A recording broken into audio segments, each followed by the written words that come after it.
Hello guys, welcome to I exam V. This is Himani. So guys, आज की video में हम डिस्कस करेंगे फॉरेस्ट्री एंड एग्रो फॉरेस्ट्री। ये आता है आपके अलाइड कोर्सेज में एंड ये बहुत इंपॉर्टेंट है आपके एग्जाम पॉइंट ऑफ व्यू से। इससे आपको क्वेश्चंस देखने को मिलेंगे एंड आपको आपका जो बेसिक कोर्सेज है, apart from your basic courses, आपको क्या करना है, अलाइड कोर्सेज पे भी फोकस करना है and that comes your forestry and agro forestry, जिसमें से आपको क्या है, इजी क्वेश्चंस देखने को मिलेंगे एंड आप अगर इन्हें अटेम्प्ट कर लेते हैं तो आप एक्स्ट्रा मार्क गेन करेंगे। Okay, so that are very important for your mains examination. So start करते हैं आज की वीडियो एंड जो आपका फर्स्ट क्वेश्चन है that is the practice of forestry on lands outside the conventional forest. ठीक है, तो आपसे पूछा गया है आउटसाइड द कन्वेंशनल फॉरेस्ट, तो ये कौन सी टाइप की फॉरेस्ट्री होती है? तो is it farm forestry, community forestry, social, industrial या फिर नन? ओके, सो जो आपकी फार्म फॉरेस्ट्री होती है, farm forestry refers to that type of forestry जिसमें क्या है, फार्मर्स को एनकरेज किया जाता है कि वो अपनी लैंड पर क्या करे, फॉरेस्ट को डेवलप करे, फॉरेस्ट को ग्रो करे। Okay, so that is your farm forestry. अब बेसिकली इस क्वेश्चन का जो आंसर है that is your community forestry. Okay, so correct answer है कम्युनिटी फॉरेस्ट्री, जिसमें जो ओनरशिप दी जाती है वो किसको दी जाती है, कम्युनिटी को दी जाती है कि आप इस फील्ड, आप इस फॉरेस्ट को क्या करें, मैनेज करें। जो मैनेजमेंट होती है उसे कौन करता है, कम्युनिटी करती है एंड ये कहाँ पर की जाती है, outside the conventional area. Okay, next is your social forestry. Basically जो आपकी सारी फॉरेस्ट्री होती है वो सोशल फॉरेस्ट्री के अंडर ही आती है एंड सोशल फॉरेस्ट्री किसके लिए है, फॉर द डेवलपमेंट और आपका क्या है, economic and social development. Okay, जो फॉरेस्ट को एनकरेज किया जाता है, फॉरेस्ट्री करने के लिए एनकरेज किया जाता है for economic and social development and फिर इससे क्या है, आपका इन्वायरमेंट भी बैलेंस रहता है। Industrial forestry, industrial forestry for the purpose of timber production, timber production के लिए अगर आपको फॉरेस्ट्री करनी है तो that is termed as industrial forestry. Okay, so इसका करेक्ट आंसर है that is community forestry. The next question is as per the National Forest Policy 1988।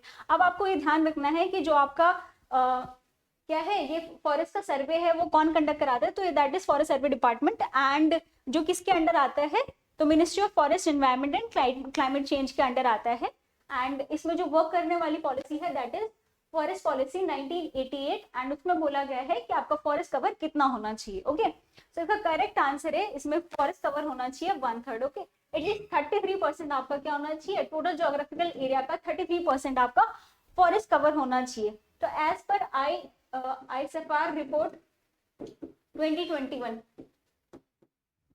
तो जो आपका फॉरेस्ट एंड ट्री कवर है वो कैसे डिवाइडेड है, होना चाहिए आपका कितना, होना चाहिए 33%, बट है कितना, सो एक्चुअली जो आपका total forest and tree cover है दैट इज 24.62%। ओके, लेकिन इसमें क्या है, ये है total forest and tree cover. अब इसमें फॉरेस्ट कितना है एंड ट्री कवर कितना है, that is the total forest cover is 21.71% and जो इसमें ट्री कवर है वो कितना है, 2.91%। ठीक है, एंड ये सबसे ज्यादा जो आपका एरिया वाइज सबसे ज्यादा फॉरेस्ट कवर है that is in Madhya Pradesh and जो आपका परसेंटेज के अकॉर्डिंग मैक्सिमम फॉरेस्ट कवर है वो आप कमेंट सेक्शन में लिख के बताइए कि कौन सा ऐसा स्टेट है जिसमें परसेंटेज के अकॉर्डिंग सबसे ज्यादा फॉरेस्ट कवर है। Now moving toward the next question that is the permanent type of forest। अब कौन से टाइप के फॉरेस्ट को आप परमानेंट टाइप फॉरेस्ट कहते हैं? ओके, सो आपको ऑप्शन दिया है that is reserve forest, community forest जिसे आप हमने डिस्कस किया है and next is your unprotected forest. Okay, so basically जो आपके रिजर्व्ड एंड प्रोटेक्टेड फॉरेस्ट होते हैं तो that comes under your permanent forest. अब बेसिकली आपके जो रिजर्व फॉरेस्ट होते हैं वो क्या होते हैं, तो आपके दो टाइप के फॉरेस्ट होते हैं जो किसके अंडर आते हैं, परमानेंट फॉरेस्ट के अंडर आते हैं। एक हो गया आपका रिजर्व फॉरेस्ट, एक हो गया आपका प्रोटेक्टेड फॉरेस्ट। ओके, अब आपका जो प्रोटेक्टेड फॉरेस्ट होता है ना, इसमें ह्यूमन इंटरफेरेंस अलाउड होती है, फॉर किस पर्पज के लिए, ताकि ये इसमें ह्यूमन इंटरफेरेंस अलाउड होती है एंड ये बेसिकली ग्रेजिंग पर्पज, और इसके लिए आपका क्या किया जाता है, फॉरेस्ट को सेव करके रखा जाता है।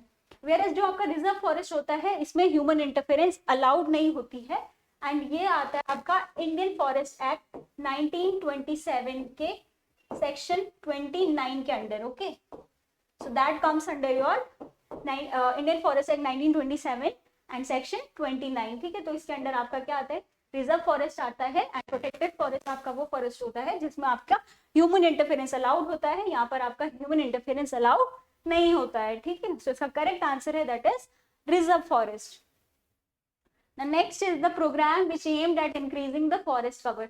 तो वो कौन सा प्रोग्राम था जो लॉन्च किया गया जिसका एम था क्या, increase the forest cover. Okay, so the correct answer is, अच्छा आपके पास ऑप्शन है that is national mission on sustainable habitat, national mission for a green India, green skill development programme, both A and B and none. Okay, so इसका correct answer है that is national mission on green India. Okay, and ये कब launch हुआ था, that was launch in February 2014। Okay, सो ये launch हुआ था February 2014 and ये आपका एक अम्ब्रेला प्रोजेक्ट है NAPCC, इसके अंडर इसको लॉन्च किया गया। ठीक है, विच एम्स एट इंक्रीजिंग और इम्प्रूविंग और रिस्टोरिंग द डिमिनिशिंग फॉरेस्ट। ठीक है, तो आपका जो डिमिनिशिंग फॉरेस्ट है उसको रिस्टोर करना, उसको इनहेंस करना, उसको इंक्रीज करना इसका एम था।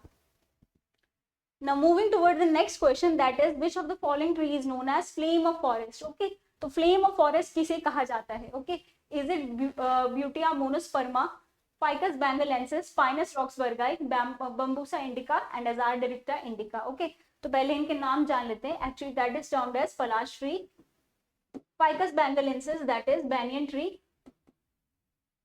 Pinus roxburghi जिसे आप क्या बोलते हैं, पाइन ट्री, बैम्बूसा इंडिका ये हो गया आपका बैम्बू, एंड अजारडिक्टा indica that is neem. Okay, so जो आपका पलाश होता है that is termed as flame of forest, जिसको आप बास्टर्ड टीक भी कहते हैं। ओके, एंड आपने नाबार्ड के एग्जाम में एक क्वेश्चन देखा होगा दैट इज टीक का साइंटिफिक नेम। ओके, तो आपसे टीक का साइंटिफिक नेम पूछा गया था, तो दैट इज नोन एज, इसका साइंटिफिक नेम होता है टेक्टोना ग्रैंडिस।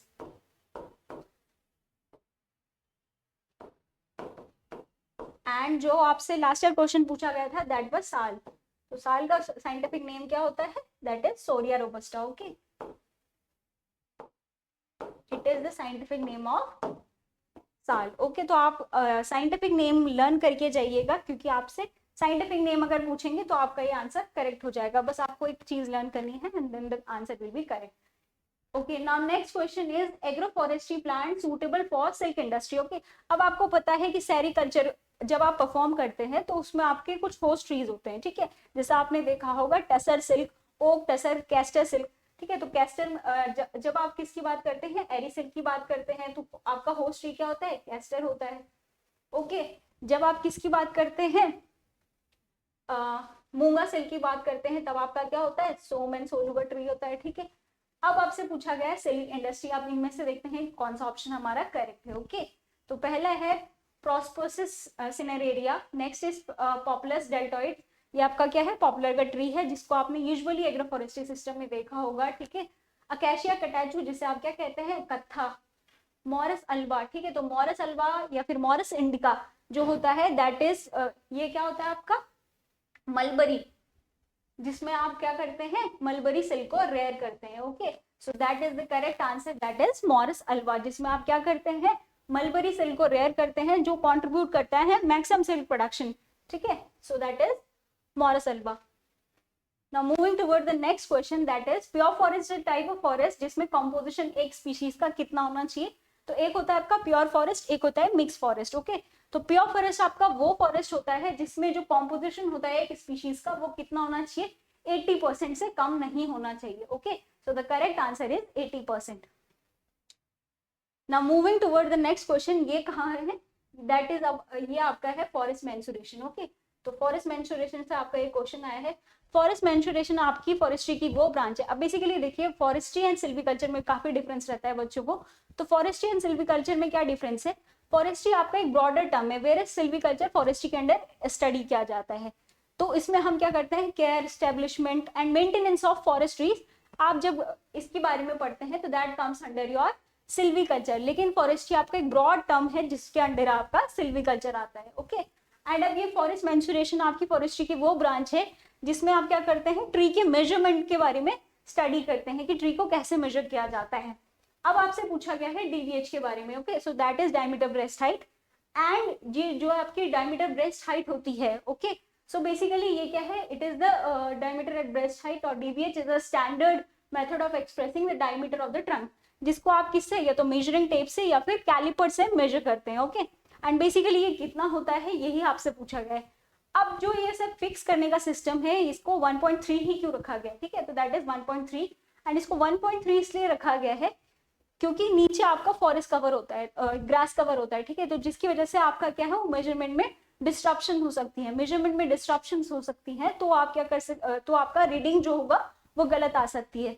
तो इसलिए हम क्या करते हैं, इसको क्या रखते हैं, 1.3 रखते हैं। अब इसको कहाँ से कहाँ तक, एंड इसके 2-3 रीजन है। एक रीजन यही है कि नीचे आपका ग्रास कवर होता है, जिसकी वजह से आपका जो मेजरमेंट होता है वो करेक्ट नहीं आ पाता है।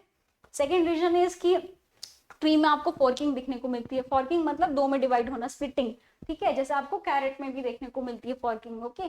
तो फॉर्किंग इज अनदर रीजन। और इंडिया में जो बेसिकली हाइट होती है, तो दैट इज वो इसी रेंज में होती है, तो मेजरमेंट करना आसान होता है अगर आपकी क्या है, डायमीटर ब्रेस्ट हाइट इतनी है, ठीक है। तो जहाँ कैनोपी तक, नीचे ग्राउंड कवर से 1.3 मीटर तक आप क्या करते हैं, इसको मेजर करते हैं, तो दैट इज DBH, ओके। तो ये क्या होता है, आपका डायमीटर ब्रेस्ट हाइट होता है, okay. Now next question is, dash is a land use system that integrates tree and shrubs on farmlands and rural landscapes to enhance productivity, profitability, diversity. Actually जो आपका एग्रोफॉरेस्ट्री सिस्टम है, जिसका correct answer है that is agroforestry, okay. तो आपको जो agroforestry है वो क्या है, एक लैंड यूज सिस्टम है, जिसमें आप क्या करते हैं, किन किन को ग्रो करते हैं, दैट ट्री शर्ब्स, इनको फार्मलैंड में ग्रो करते हैं, ताकि आपको क्या कर ले, जैसे आप क्या करते हैं, एग्रोफॉरेस्ट्री मीन्स एग्रीकल्चर के साथ आप फॉरेस्ट्री परफॉर्म कर रहे हैं, ठीक है।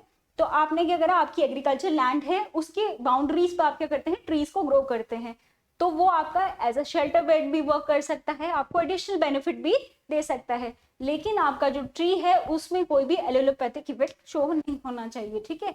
सो और तो ये कुछ कंडीशंस होती हैं, कुछ लिमिट तक रेस्ट्रिक्टेड भी है कि आपका जो एग्रोफॉरेस्ट्री सिस्टम है वो आपकी मेन क्रॉप को हार्म नहीं करना चाहिए, ठीक है।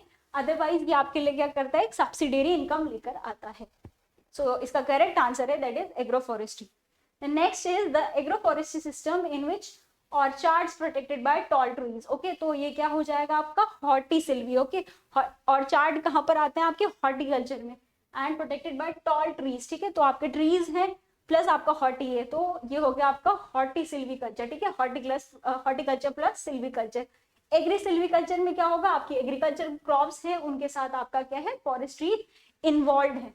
Next is agri horticulture, means agriculture crops के साथ आपकी हॉर्टिकल्चर क्रॉप्स परफॉर्म की जा रही है। सिल्वी पास्चर मतलब सिल्वीकल्चर, फॉरेस्ट, जो आपके ट्रीज हैं उनके साथ आपके क्या है, कुछ ग्रासलैंड्स हैं वो, या फिर आपकी फॉरेस्ट क्रॉप्स हैं वो ग्रो की जा रही हैं। अब ये क्या है आपका टोंगिया सिस्टम। तो बेसिकली आपने 2 चीजें पढ़ी होंगी, दैट इज एक होता है आपका शिफ्टिंग कल्टिवेशन, ओके। तो शिफ्टिंग कल्टिवेशन क्या होता है, that is also termed as jhum cultivation, and इसको लैंड रोटेशन भी कहते हैं। लैंड रोटेशन क्योंकि आप लैंड को रोटेट करते हैं, एक होता है आपका क्रॉप रोटेशन, एक होता है लैंड रोटेशन। तो क्रॉप रोटेशन में क्रॉप रोटेट की जाती है, वेयरएस लैंड रोटेशन में लैंड को रोटेट कर दिया जाता है, ठीक है। और इसको स्लैश एंड बर्न मेथड भी कहते हैं।